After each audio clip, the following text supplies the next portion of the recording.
Okay बच्चों, today we are going to start our remain part of this chapter electricity. तो electricity से हमारे जो कुछ टॉपिक बाकी रह गए हैं तो उनको हम क्या करने चल रहे हैं। Today we are now going to discuss. तो first topic is electricity is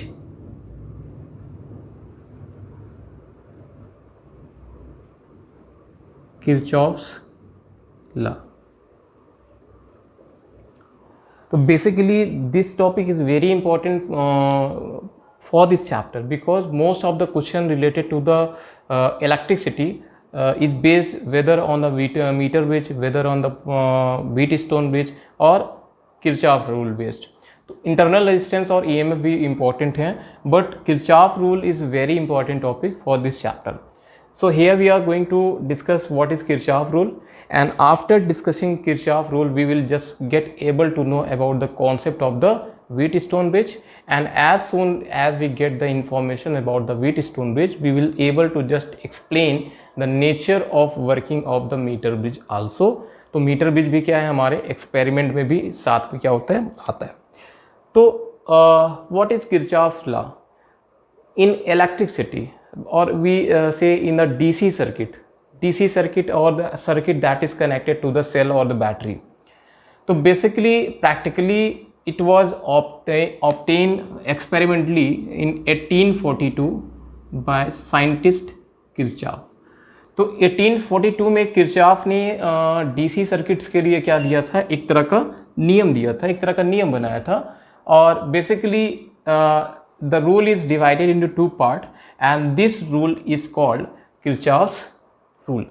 तो first rule we will discuss one by one, first rule and the second rule. तो पहले बात करते हैं किरचॉफ फर्स्ट रूल की। The first rule is also called junction rule.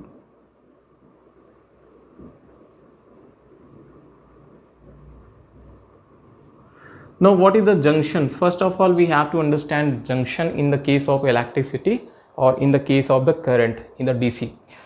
Junction may consider as a point or as a place where different kinds of current either meet or left to that point.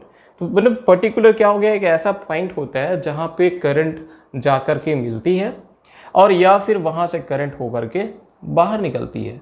तो that point is consider what, उसे क्या बोलेंगे, junction बोलेंगे। तो what is the junction rule? First rule of Kirchhoff state that the algebraic sum of all the current will become zero.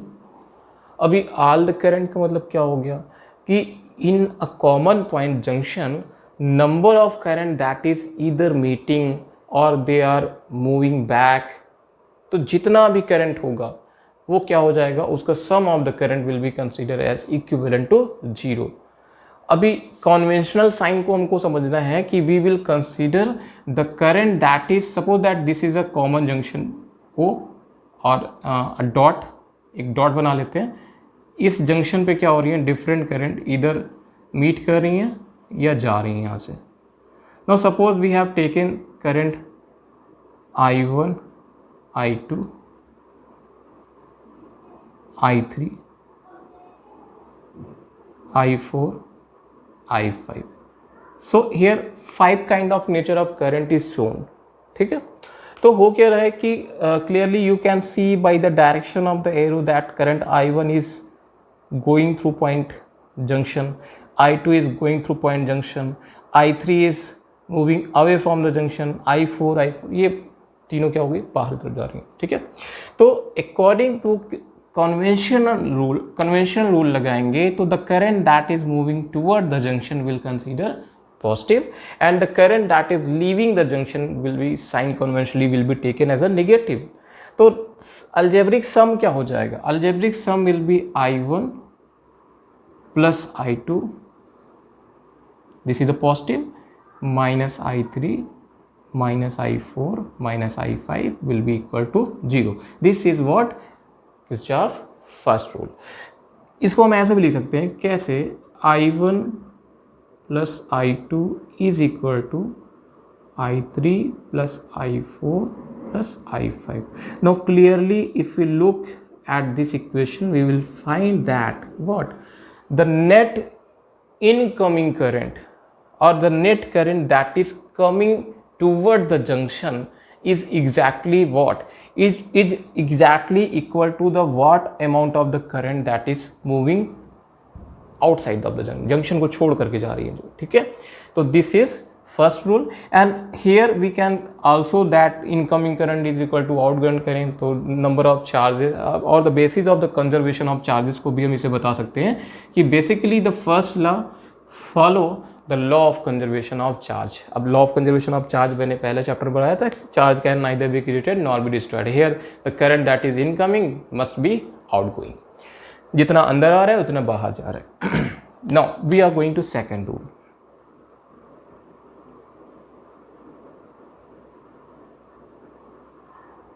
इसको हम क्या बोलते हैं? क्लोज लूप रूल बोलते हैं.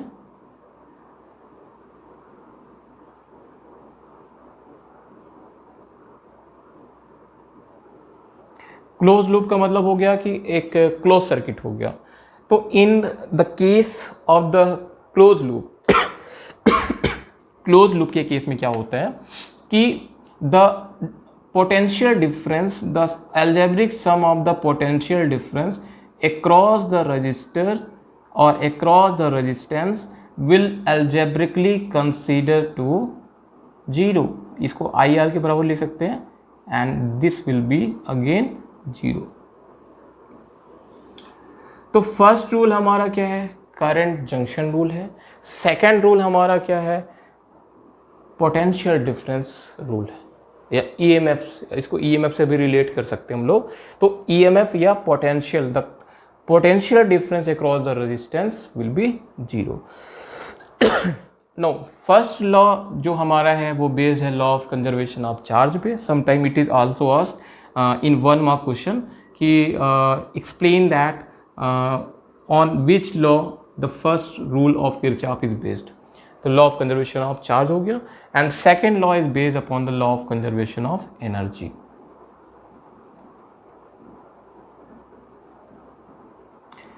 तो ये हमारे दोनों क्या हो गए? रूल हो गए. तो basically we have to use the concept of Kirchhoff law given for just finding out the different complicated DC circuit, the current corresponding to different complicated DC circuit. तो हम क्या करते हैं कि करंट किस डायरेक्शन में जा रहा है उसको जंक्शन पे कैसे आपको समेशन लेना है. तो we have to identify the different junction, we have to take the loop rule.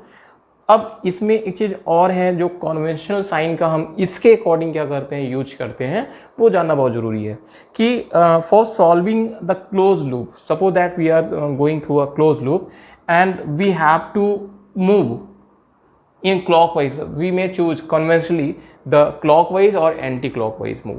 तो suppose that we are moving anti clockwise, that mean suppose एक सर्किट ले लेते हैं तो थोड़ा सा और क्लियर हो जाएगा कि now let us consider an EMF is connected, an EMF which is connected to resistance R1, and this is again connected to some resistance say R2. अभी जैसे ये क्या हो गया? क्लोज लूप हो गया. ठीक है. अब हमको क्या करना है कि we have to show the current that is flowing. एक हम और ले लेते हैं.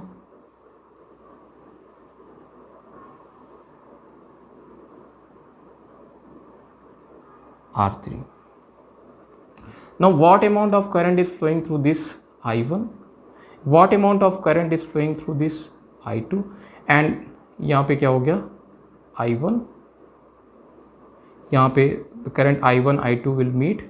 This will become I1 plus I2. तो simply in the case we have to just consider that कि if we are moving in the case of EMF from lower potential to higher potential, lower potential से क्या कर रहे हैं? Higher potential पे चल रहे हैं. तो value of EMF will be consider positive, value of EMF will be consider as a positive. And when we are moving from lower higher potential to lower potential, अभी हम किधर चल रहे थे, from lower potential to higher potential. ये lower potential, negative terminal is considered as lower potential, positive terminal higher potential. Now again if we are moving through higher potential to lower potential, higher potential से क्या कर रहे हैं, lower potential, the value of EMF will be written as minus of E1. अभी ये चीज़ समझिएगा, ये चीज़ समझ लेंगे तो that will be very easy for convenient for solving the different cases of the complicated DC circuit. And for the EMF we have calculated, that means we are moving from the lower terminal to the higher terminal, that is lower potential to the higher potential. The value of potential will be, EMF will be taken positive. And when we are moving from higher potential to the lower potential, then we take the value of EMF as negative. अभी ये यहीं से आ रहा है. And secondly, for the current and voltage relation, resistance relation, when we are moving in the direction of current through a resistor R, जब we are moving along the direction of the current through the resistor R, then the value of V, potential, resistance will taken negative. that is हम यहाँ पे क्या लेंगे, minus का IR लेंगे.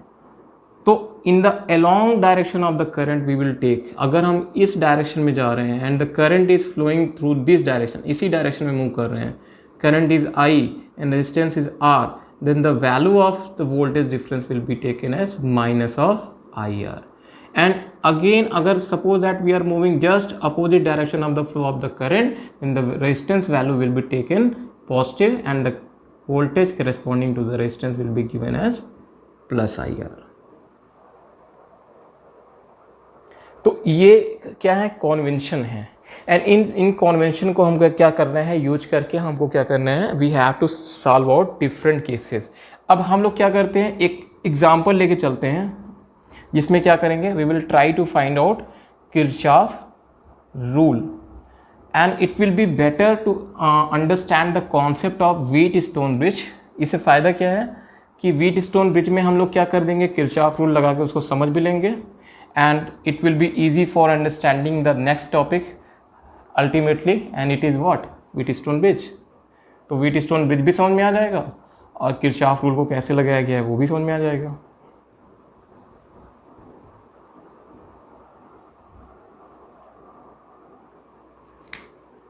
तो next is what,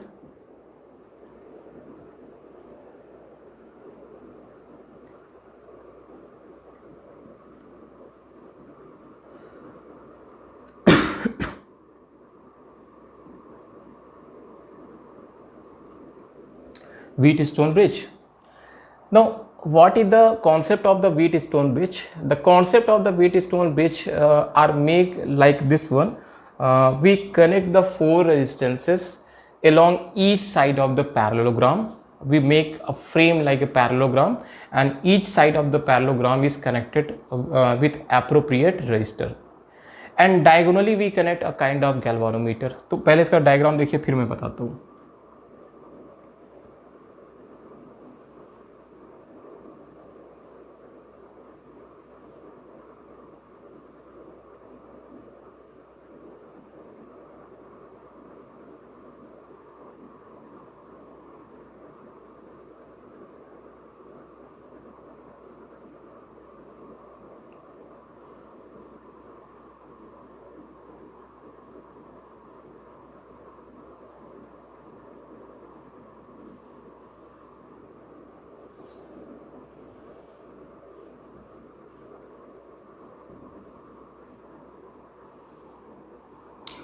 So here A, B, C and D is a form of parallelogram, and each side of parallelogram is adjusted an appropriate resistance, say P, Q, R and S are the appropriate resistance. Now what is the condition of the Wheatstone bridge? The condition of Wheatstone bridge based upon the fact that as soon we press the key K1, the current I began to start. I current flow होने लगती है. Now current I distributed at the junction A in two part, I2 and I1. When the I1 reaches at point B, so some part of the current A move through galvanometer and it is Ig, and the left part become I1 minus G. Now whatever the part is moving through the arm AD is I2, it reaches to point D and mixed with the Ig, and it will become I2 plus Ig. And when we meet at point C, the algebraic sum of the current will be nothing but it will I1 plus I2. Why? Minus Ig and plus Ig will ultimately cancel out, so it will give net current I1 plus I2. And what is I1 plus I2? It is nothing but the current that was enter I. तो ये हमारा क्या हो गया, distribution of current हो गया. Now what is the Kirchhoff rule. अब Kirchhoff rule इसमें क्या हो जाएगा, we will apply the Kirchhoff rule for the two close mesh. Now before going to Kirchhoff rule, we have to explain the concept of Wheatstone bridge, that कि when we choose the resistances along the arm with appropriate standard and we just press the K1, the current I began to start, and we also press the key K2, there is no deflection observed in the galvanometer. So this condition is considered as the balance condition of Wheatstone bridge. And balance condition में क्या हो जाता है, the current flowing through the galvanometer Ig will become 0. तो for balance condition जहां भी Ig होगा हम लोग क्या कर देंगे, we will place the value of Ig is equal to 0.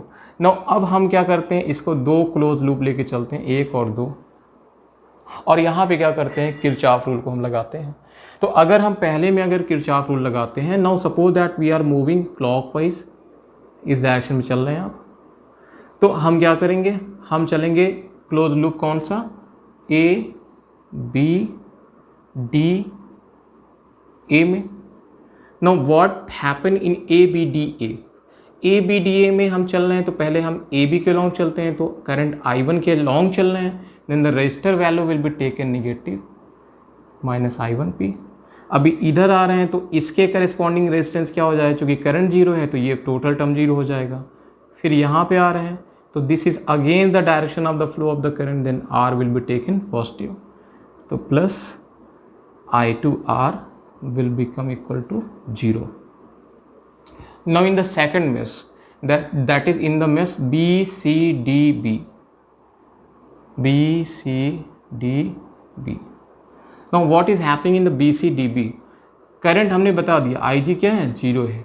अब हम इधर चल रहे हैं तो देखिए I1 के डायरेक्शन में चल रहे हैं, तो value of Q will be taken as a negative, so I1Q, and if we are coming through CD then I2 Ig 0 है आपका, it is again the direction of the flow of the current, तो plus I2S will become just equal to 0. So now we have two equations, first and second, and in the first and second we can write it as I1P बराबर I2R and I1Q बराबर I2S के. Now just we have to divide, we will cancel out the term and we will get P by Q is equal to R by S. This is the condition for balanced Wheatstone bridge. That means 4 resistances are balanced. Balance हैं तभी आपको क्या मिल रहा है, null deflection galvanometer में मिल रहा है. या आप ऐसे कह सकते हैं कि we are getting the null deflection, then we have to show that resistances are in balance condition. तो दोनों में आप चाहिए कन पकड़िए, बात क्या हो रही है, एक ही आ रही है. तो हमने क्या देखा, हमने किरचॉफ रूल को भी लगा दिया यहाँ पे, और किरचॉफ रूल को लगाने के बाद क्या हो गया, हमने व्हीटस्टोन ब्रिज को भी पढ़ लिया. ठीक है, अब व्हीटस्टोन ब्रिज को पढ़ लेते हैं. तो व्हीटस्टोन ब्रिज को पढ़ने के बाद हम लोग क्या कर लेते हैं, मीटर ब्रिज को पढ़ लेते हैं. तो these 3 topics are connected to each other, तीनों एक दूसरे से कनेक्टेड हैं. एक को पढ़िए तो दूसरे को तुरंत पढ़ लीजिए, दूसरे को पढ़िए तो तीसरे को तुरंत पढ़ लीजिए. तो ultimately the 3 topics will be prepare. Now we are going to meter bridge.